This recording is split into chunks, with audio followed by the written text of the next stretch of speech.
Hey guys, Clutch Predictor here. Today we're going to be predicting Week 1 Thursday and Friday games. It's a couple pretty good games. A lot of games that could go either way. A lot of upset games. Let's get right into it. First game is the first game of Thursday at 3 o'clock on Big Ten Network. We got Howard taking on Rutgers. Now, Rutgers, obviously a Big Ten team, very solid. One player on Rutgers really stands out for them, and they're going to need him to carry the load, not so much against Howard, but against other Big Ten opponents. And that is their very talented running back, Kyle Munganai. He's very talented. They also got Ethan Kalakamanis from Minnesota. I talked about the roster a little bit when I made my Big Ten video. Receivers are still very mid. Defense is solid. But then again, they don't have to worry about the game until week 3 when they play Virginia Tech. Howard is just a warm-up game. I think Rutgers should take care of business. They're 35.5-point favorite. I think Rutgers wins this game by 28, so Howard does cover the spread. Next game, Jackson State taking on Louisiana Monroe. Now, Louisiana Monroe has historically been one of the worst teams in FBS. Side note, when I say game lines, all of these are subject to change. ESPN's official game lines aren't out yet for every game, so a lot of these are from real random betting sites. So these are all subject to change. Anyways, Louisiana Monroe, like I said earlier, one of the worst teams in FBS college football. However, the analysis think that they have a 96.5% chance to beat Jackson State. I don't really think that. I think Jackson State's a respectable opponent, even though, yes, they lost Shadur, Travis Hunter, all them players, and Deion Sanders.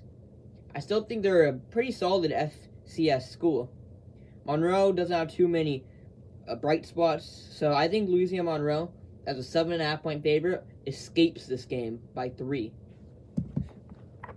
Okay, our next game is between Lafayette and Buffalo. Now, Buffalo, they're a really weird team. They'll have years where they go 8-4 and are really good in the MAC, and then they'll have years like last year where they go like 4-8 or 3-9. This team also doesn't have too many bright spots. Quarterback, I believe CJ Ogbonna is going to get the bright spot.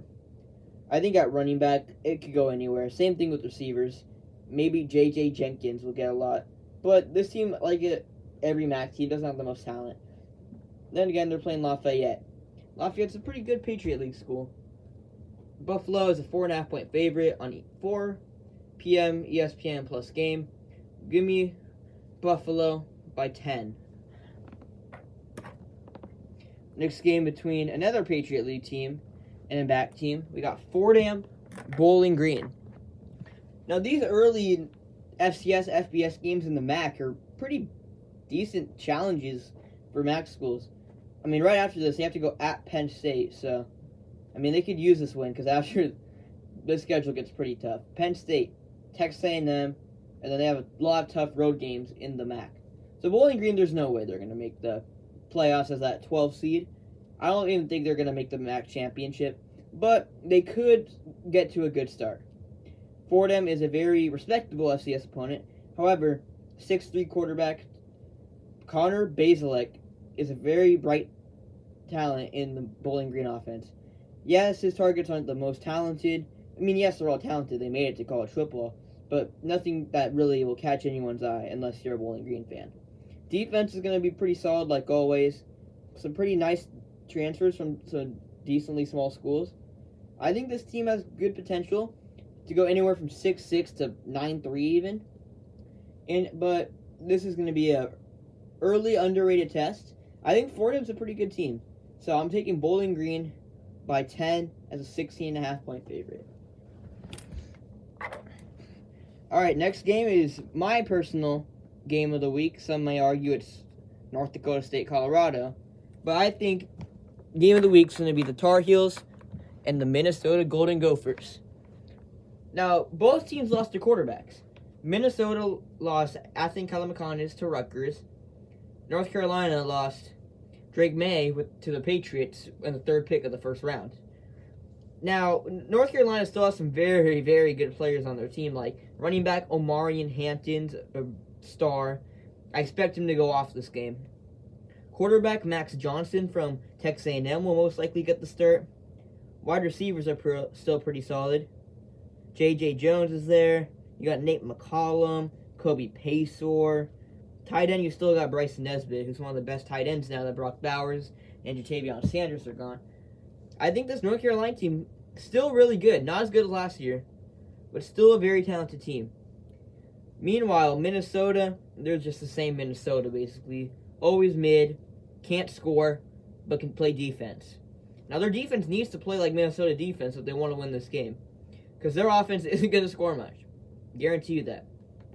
Running backs are the only bright spot where they have Darius Taylor, Jordan Newbin. I'm just naming a bunch of guys that could get carries.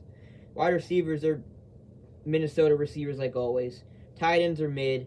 So I think even though North Carolina is only a 2-point favorite, I think North Carolina is going to pull away with like 4 minutes left. So give me the Tar Heels by 8.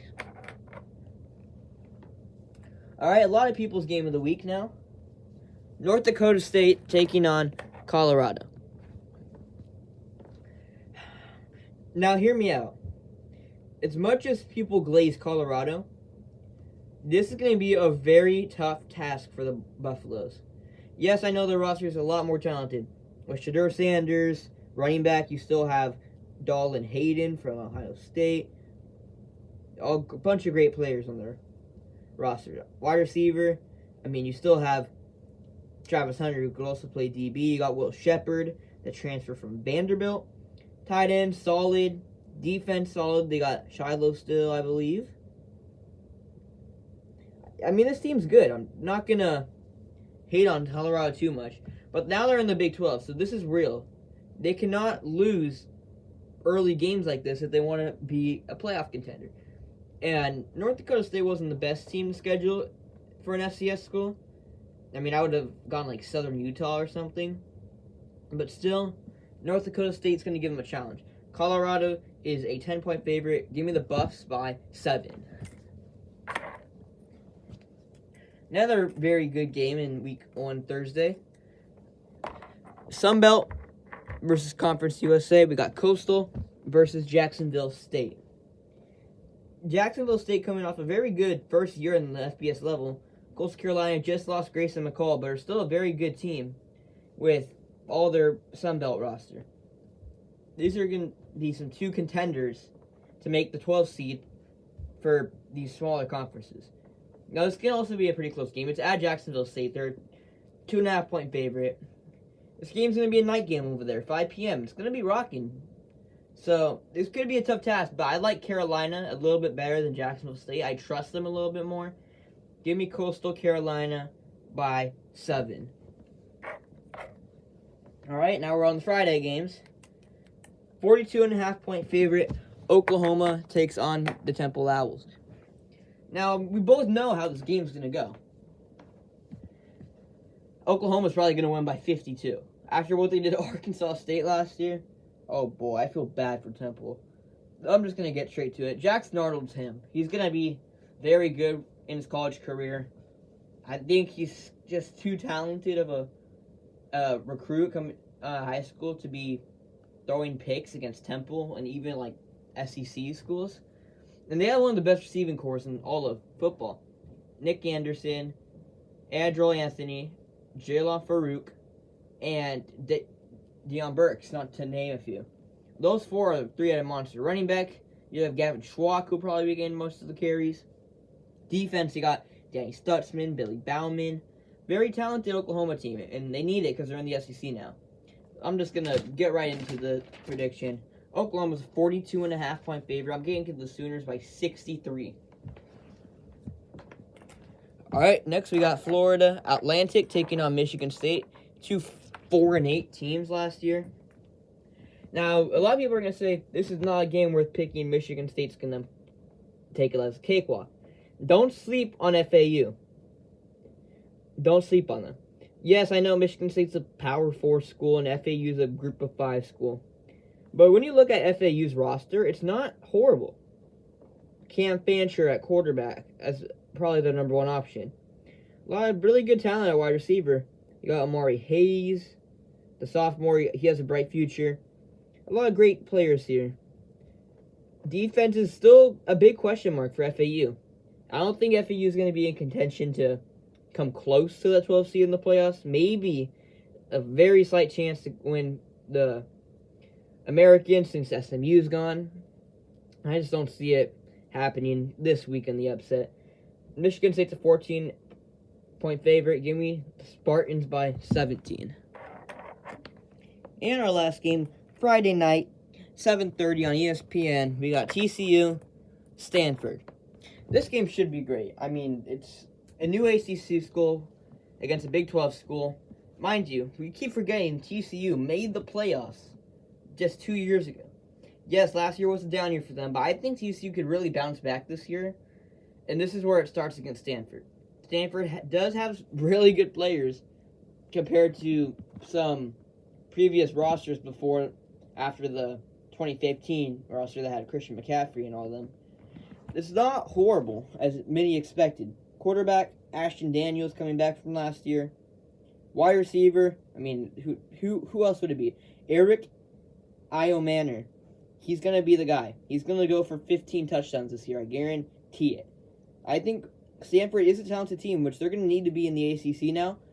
But TCU, I think Texas football is going to beat California football 9 out of 10 times. Stanford is a 9.5-point underdog in this game. I think they do cover the spread. I think TCU wins by 5. Thanks for watching the video. If you enjoyed it, either tomorrow or Thursday, I'll be doing my Saturday picks. A lot more games to pick, a lot more upsets I will be picking. But until then, see you later.